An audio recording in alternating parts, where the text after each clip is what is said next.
पूज्य गुरुदेव भगवान आज भोपाल की इस पावन धरती पर आ रहे हैं। उन्होंने यहाँ के भक्तों के लिए एक बहुत ही विशेष संदेश भेजा है। तो चलिए देखते हैं कि गुरुदेव ने भोपाल में क्या कहा।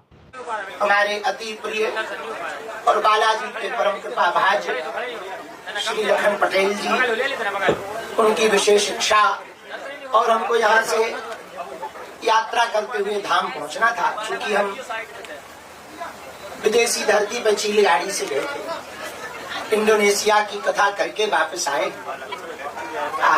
आज हमारे मन में एक बात आ रही, हम कहना चाहें। जिस राजा के राज्य में राजा की नीति धार्मिक होती है, उसको कभी उखाड़ कोई नहीं सकता। अंगद जी ने लंका में जाकर के पैर जमा दिया और कहा कि जो हमारा पैर उठा ले, हम मानो सीता माता को हार गए। माता जानकी जी को दाव पर लगा दिया। दाव पर लगाया, बड़े बड़े लोग अंगद जी के पैर को हटाने आए और कोई अंगद जी का पैर ना उठा पाया। अंगद जी जब वापस आए तो बंदर नाराज हुए। दधी मुख्य हरि निसट सट जामवंत बोले, एक बात बताओ, हमने सुना तुमने लंका में जाके जुआ खेला। अंगद जी बोले, क्या? बोले, आपने माता जानकी जी को दाव पे लगा दिया।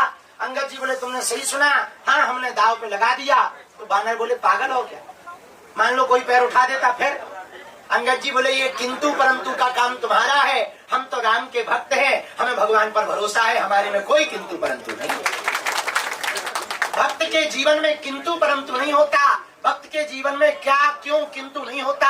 भक्त के जीवन में तो एक भाव होता कि केवल हम भगवान के हैं, भगवान हमारा है, हमारा भरोसा है, तो भगवान को कृपा करनी ही पड़ेगी। प्रहलाद जी की हाँ और भगवान का प्रकट होना इस बात का सबूत है। जहाँ भक्त की हाँ होती वहाँ परमात्मा होता है।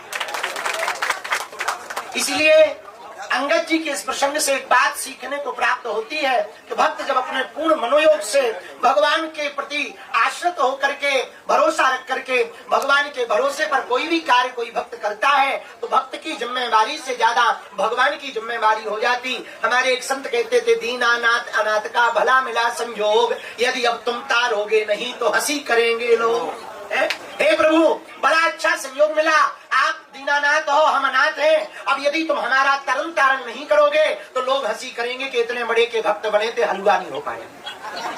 अच्छा, लोग हमसे पूछते, बाबा आप बताओ कैसे तुम ये मन की बात पढ़ लेते, दरबार लगाते, कैसे तुम अस्पताल का कार्य करवा रहे, कैसे तुम बेटियों का विवाह करवा रहे, कैसे तुम कथा कर लेते। अब उनको कौन बताए कैसे, हमने जाना ही नहीं। हम तो हनुमान जी का नाम लेके कह देते, वो उसको पूरा कर देते।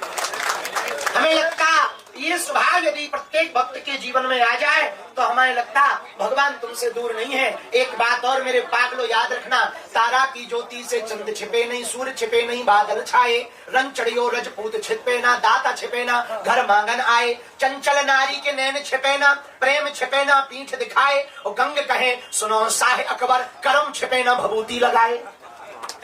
इसलिए आप कर्म को विचार करके करोगे, आज नहीं तो कल वो लौट करके आएगा। इसलिए प्रत्येक कर्म भगवत स्मरण के साथ यदि करोगे तो हम दावे के साथ कह सकते हैं, भगवान के घर देर है अंधेर नहीं है। अपना मान टले टल जाए पर भक्त का मान न टलते देखा। कभी कभी भगवान की लीला ऐसी होती है, वो अपना मान भले ही टाल ले पर भक्त का मान नहीं टलने देते। इसलिए भोपाल के पागलों, हम तुमसे यही कहेंगे, तुम सदा सदा के लिए हनुमान दादा के आश्रित हो जाओ। वो अपना मान भले टलने देंगे पर तुम्हारा मान नहीं टलने देंगे। ये भाव आज का विचार याद है। क्या बोले, आपने माता जानकी जी को दाव पे लगा दिया। अंगद जी बोले, तुमने सही सुना, हाँ हमने दाव पे लगा दिया। तो बानर बोले, पागल हो क्या? मान लो कोई पैर उठा देता फिर? अंगद जी बोले, ये किंतु परंतु का काम तुम्हारा है, हम तो राम के भक्त हैं, हमें भगवान पर भरोसा है, हमारे में कोई किंतु परंतु नहीं। भक्त के जीवन में किंतु परंतु नहीं होता। भक्त के जीवन में क्या क्यों किंतु नहीं होता। भक्त के जीवन में तो एक भाव होता कि केवल हम भगवान के